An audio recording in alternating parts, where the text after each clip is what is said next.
Do you want to know what the secret formula is to help you build a property portfolio 10 times faster than the average Australian investor? Well, if you stay here and you watch to the very end, I'm going to show you exactly what we use here at Fresh Start Advisory, our methodology, our strategy, and how it can help you build a property portfolio 10 times faster than the average Australian investor. Only 0.068% of Australian investors own 6 or more investment properties. Why is it so hard to become a successful investor? Why is everyone getting timed out of the market? Why are prices rising, rapidly, and we can't get into that market right away, or we miss the boat and all of a sudden we flash by our eyes and 5 years goes down the track, and guess what? That property portfolio or that property that you wanted has just doubled or tripled in value. It's a great question. So I'm going to show you exactly what you need to know. I'm going to reveal to you exactly a methodology that we use here at Fresh Start Advisory that you can implement. But then after this, there's going to be another video which I'm going to show you and train you exactly how a 27-year-old purchased 3 properties in the space of 12 months using this strategy. This is not a cookie cutter approach. This is nothing here to sell you. This is not a make-believe story. This is something that I've done for clients in and out through Fresh Start Advisory. They've purchased property after property, and why? It's because of the powerful strategy that we've put in place. And I'm going to show you exactly what this strategy is all about, and let's get into it because you don't want to miss out. Now, we call this the secret formula. Okay, it's a formula that we use here at Fresh Start Advisory to help people, like I said, build a property portfolio that gives them the life, choice, freedom, and abundance that they truly deserve. So we call this the Tantalizing trio strategy. And why we call it tantalizing? Because tantalizing means to tease or torment. Now, we're not teasing or tormenting anyone. What we're doing, we're making a mockery of the old traditional way of investing in property. Purchasing property close to the CBD, purchasing apartments or townhouses, using negative gearing as a strategy, over-capitalizing and maxing out their borrowing capacity, and then they're stuck for a number of years, not be able to keep moving forward. So we're going to show you exactly how you can buy property after property, not get stuck, keep getting access to credit from the banks so you can continue to borrow, and then you can have your property working for you, putting you in an income, a positive bracket, most importantly, giving you the life and choice and freedom that you deserve so you can retire 10 times faster than the average Australian investor, not having to wait till your age 67 years old to rely on superannuation. So let's get into it. So number one is high yielding properties. Cash flow positive, we call this. You've heard about this probably, it's probably going around. But why do we go for high yielding properties? Well, we target a minimum of 6% when we're looking for clients for a property for their specific needs. Why we look at that is because that's our formula. That's something that we've created and something that we feel that, being in that bracket, it's going to help you with your repayments, and not just that, if anything ever happens with interest rates rising, the property is not going to affect your lifestyle. Most importantly, it puts money in your pocket from day one. So you've got an extra buffer of cash coming in your pocket every single month, which is amazing. If you want to go buy extra groceries, or you want to buy some materialistic goods, or you want to buy some presents for some family members, this is something that you got the property working for you, and it's giving you that extra income. What else does it do? It increases your borrowing capacity, which I think people do not understand. If you purchase a negative geared property and it's negative geared by 5 or 10 or 15 or even $20,000 a year to hold that property, what that does, that wipes off your borrowing capacity. Why? Because imagine you're making $80,000 a year and the property is costing you $10,000 to hold, hypothetically. That reduces your income by $10,000. So you're not making $80,000 a year, you're making $70,000. And what happens is you're not going to be able to get any more access to credit unless you pay down the property a significant amount, or if your income goes up because your job gives you a pay rise, or if the property grows significantly in value and going off the bank's situation, they look at you at a risk and they'll let you use that equity to go leverage and buy more property. But it all comes down to your personal situation. So by having a positive cash flow property, let's say you're making $80,000 a year and you've got a property that's generating $10,000 of positive cash flow a year. What does that do? It increases your income to $90,000 a year now you're making, even though the property is not classified as an employment hub that you're working for, but it's your investment. So what happens is your borrowing capacity doesn't get shot when you buy that first investment property if you have the right strategy in place, making sure you don't overcapitalize and you don't overspend on the first purchase. what it does is your borrowing capacity will pretty much stay pretty healthy after that first purchase, allowing you to buy another property. And if you use the same strategy, your borrowing capacity won't get shot. Most importantly, what else does it do? It helps pay down debt faster than an average investor. You have a property producing high cash flow, or it's cash flow positive. That extra income you can put in your offset account and actually minimizes your interest repayments. And then what you can do, you can put more payments to principal and pay down the debt. Not a bad way to reduce your debt. So it's something that you keep in mind.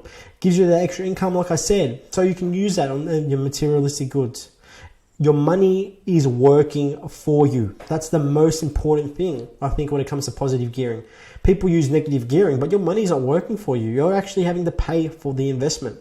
So if you've got your money working for you, doesn't that make sense? That's an investment, not a liability. So hypothetically, let's say you put $50,000 down for a deposit on a property, and it's a 10% deposit, closing costs, etc. And that property is producing, let's say, $6,000 a year.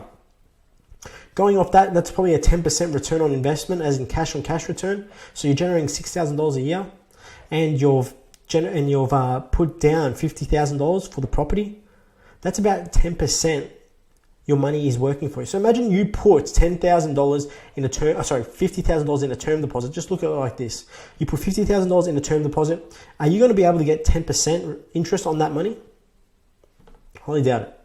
So if you look at it, if the property's cash flow positive and it's generating, say, $6,000 a year of positive cash flow, that's about 10% cash on cash return. Not bad. Not just that, the top 0.068% of Australian investors use this formula, positive cash flow. And the 0.068% of Australian investors own 6 or more investment properties. So this is why we use this strategy. Number 2 is high growth properties. Why do you need high growth properties in your portfolio? Great question. Using other people's money to purchase more property. So eventually you want your property to grow in value. And as it's growing in value, you're releasing equity and you're using it to buy more property. That's the aim of the game. Eventually, we don't want to keep using your own deposit at the beginning like you did to purchase your first investment or second. You're going to start using equity to buy property after property. And that's when your return on investment skyrockets, because the properties are buying other properties and it's not your money. How good's that? Lowers your LVR position. So your LVR is your loan to value ratio. So when your property grows in value, your loan to value ratio will start to decrease. And so what happens is that will allow you to actually help you lower your interest rate. So if your property grows 10 or 20 or 30% in a space of 1 or 2 years, what happens is you go refinance and you can lower your interest rate. Great way to minimize your repayments. Great way to minimize your repayments, and not just that, you can release the equity and use that to buy more property. People don't know about that. When your property grows in value, you can lower your interest rate straight away. Straight away, you can lower your interest rate, minimize your repayments, and what it does, increases your cash flow. You can as well, when a property grows in value, what it does, you can use it like a line of credit to live off. So imagine you took out a $50,000 loan against your property. You've had it for 5 years and you want to take out a $50,000 loan. What you're doing with that money, you're going and you're going to use, maybe you want to buy a car with that money, or maybe you want to go on a holiday. So you use that money as a line of credit. And what you do is your tenant that is renting that property is paying for that loan, not you. You don't have to repay it. So you use it as a line of credit. You've made sure you've done the right numbers. You've taken out that equity and you're using it for your own personal good. You don't have to go buy more property. Go do it. Use it on yourself. Spend it on the kids. Spend it on the family. And this is when you start to increase your wealth position using equity. We don't want to rely on cash flow. Cash flow is going to give us that monthly income, but as well, we want equity, because equity is when you really build your wealth. Like I said, you use a line of credit, so it's such a powerful tool. Now, with strategy or with investing in property, you need both. You can't have just cash flow assets and you just can't have high growthing assets, one or the other. You need both. And this is why this strategy works, because we target an individual property that has both, and that can allow you to keep moving forward and forward. Not get stuck at one. Because if you just have high cash flow properties but they don't grow in value, you will get stuck.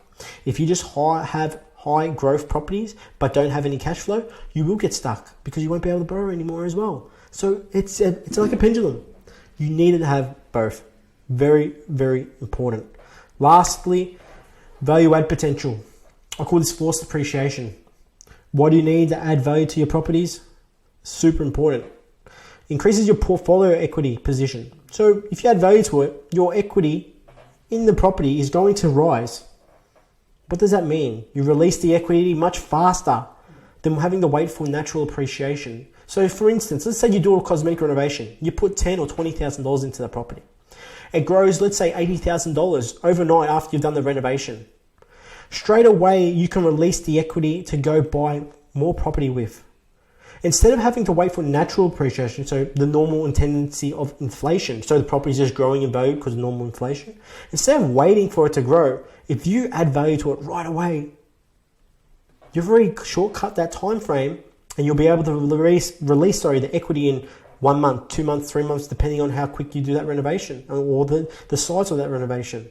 So it's a great way to accelerate the portfolio as well. When you do stuff like that, it increases your cash flow because your rent's going to go up. Now you enhance the property, you enhance the amenities inside so that weekly rental income is going to increase. What does that help you with? Increases your yield.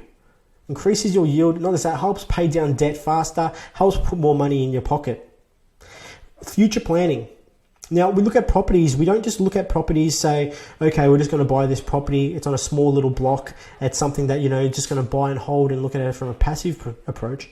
We're going to look future planning because you might buy an investment property as your first investment. And then what will happen is you might say, you know what, this is going to buy and hold strategy.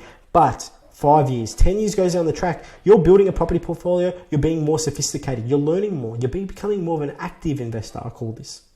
What do you decide to do? I want to add a granny flat at the back. I want to increase the cash flow and increase the value of the property. Or I want to subdivide the block and sell some of the back of the block off. Maybe you've bought a piece of a property with over 1,000 square meters and you said, you know what, I'm going to divide it in half. I'm going to sell the back off, release some cash flow. I'm going to use that and actually buy another property with, which we've done from some clients at the very beginning of their journey as well. It helps increase their cash flow right away. Or you know what, you're going to turn the house into a rooming house. You say, I want to get students live in the house, so I'm going to, rent out each individual bedroom, and I'm going to increase my cash flow even further. So you start dividing up the bedroom, and you start renting them out maybe for $200 per room, or $300 per room, whatever it may be, and then your cash flow is going to skyrocket. It's a great tip. Number 5, I guess, is development. So you eventually go down the track and you start becoming a sophisticated investor. You bought your investment properties, but it's got development potential. You made sure you've done the right zoning check. You made sure it's in the right catchment zone. You made sure you've done your due diligence. What happens is then you target that property and you say, you know what, 5 years or maybe 10 years, I'm going to do the development. I'm going to turn it into a development, so I'm going to put a block of units on there. And so what happens is now you actually start to become a developer, a business transaction, and that's when you can accelerate your portfolio even further or your wealth position even further. Because now you've already got a base. You've got multiple properties. If you do one development, at least you've got a stream of incomes coming in. It's a great strategy to have under your belt. And what I call this forced appreciation or this value add potential strategy, I call it the insurance strategy. You're probably wondering why insurance strategy. Why? Because if it's a downturn in the market, if interest rates rise maybe, you can add a renovation to the property. It increases the equity. It increases the cash flow. So if your interest rates go up by 1% throughout the year, your cash flow is going to get stripped. But if you do a renovation and it adds an extra $50 a week, you look at your return on investment, it's going to help you pay down that debt and make sure as well your cash flow didn't get stripped. So it's something that I call this the insurance strategy. It backs you up. You've got multiple of strategies that you can implement. Granny flat, cosmetic renovation, subdivision, development, rooming house. This is something you keep in mind. We don't look short term, we look long term. So I'm going to invite you to this next free step where you're going to get a free video again of more training in depth so you can gain more knowledge, more capabilities. I'm going to show you how our clients aged 27 years old purchased 3 properties in the space of 12 months using the Tantalizing trader strategy. Okay. This is something that you will incorporate in your life, but you need to know. So you can be in the top 0.068% of Australian investors that own 3 or more investment properties. Something to take into consideration. Make sure you watch the training next video because there's only a limited amount of spots available. I've only got 5 spots available. This is something that's important because you are going to get access to this video. It's going to help you and give you more wisdom and more knowledge than what this video is here. Okay, and it's something that you need to know so you can help yourself build a property portfolio that will help support you and your family. So make sure you get your spot right now. Enter your details below and I'll take you to the next video.